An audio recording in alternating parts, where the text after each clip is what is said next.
Now to the art of guitar making. For more than 35 years, Bryan Gruchy has been considered a master of the craft. Now the Adelaide Hills Luthier is passing on his knowledge to a new generation.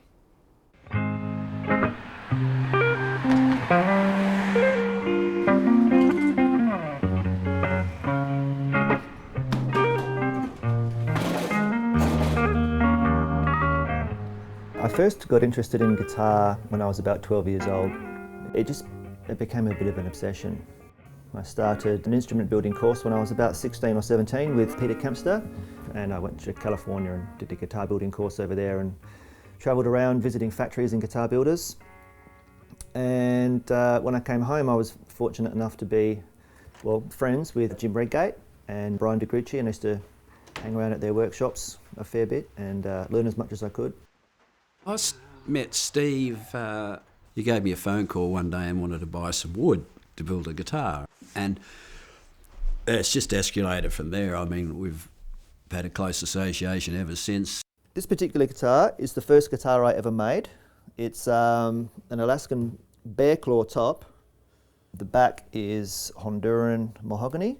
It's standing up okay. It's got a few design ideas that Now to the art of guitar making. For more than 35 years, Bryan Gruchy has been considered a master of the craft. Now the Adelaide Hills Luthier is passing on his knowledge to a new generation.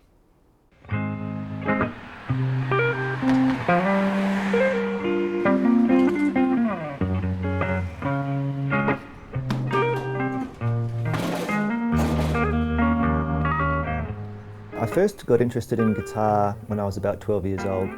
It became a bit of an obsession. I started an instrument building course when I was about 16 or 17 with Peter Kempster, and I went to California and did a guitar building course over there and travelled around visiting factories and guitar builders. And when I came home, I was fortunate enough to be, friends with Jim Redgate and Bryan Gruchy, and I used to hang around at their workshops a fair bit and learn as much as I could. I met Steve.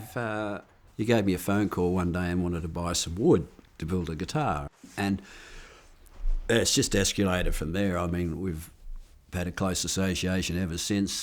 This particular guitar is the first guitar I ever made. It's an Alaskan bear claw top. The back is Honduran mahogany. It's standing up okay. It's got a few design ideas that I wanted to use. And, time has shown that it's worked well. Yeah, well, I've played every guitar that he's built, actually, all the acoustics. He could always find something wrong with them. I thought they were pretty reasonable guitars, actually. This is Heather Fran. I made this guitar for her. She actually asked me to do it. And it's interesting because I went to see her perform at the Gov one night, and I thought, I'd love to make a guitar for her. She's got a fantastic sonorous voice. She's a great orator as well, and her music really has a lot of content with a meaning, and it really carries something.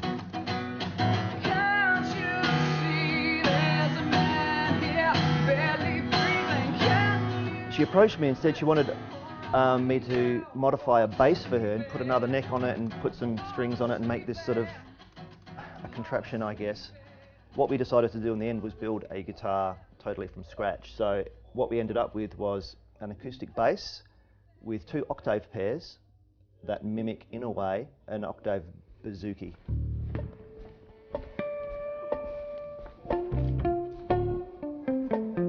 I met Bryan first time in the 80s. He was working at a guitar dealership. I met him there. I kept asking him to show me how to do things, and he kept going, yeah, okay, but that's what I do to people now, because you have to, because there's so many people who want to know exactly what you're doing. But we developed a relationship over time. I've been going to see him every week for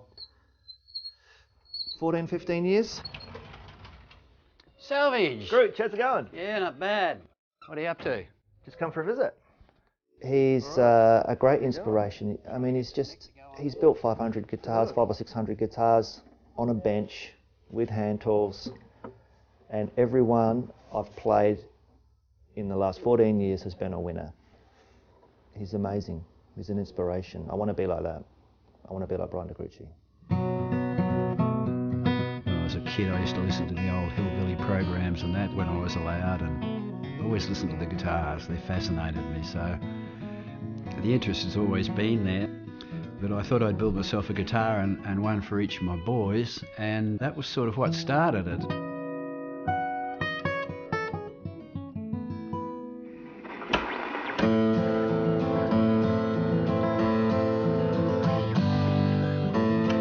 Notice my foot's going. Tommy Emmanuel I'd met previous years through music and that.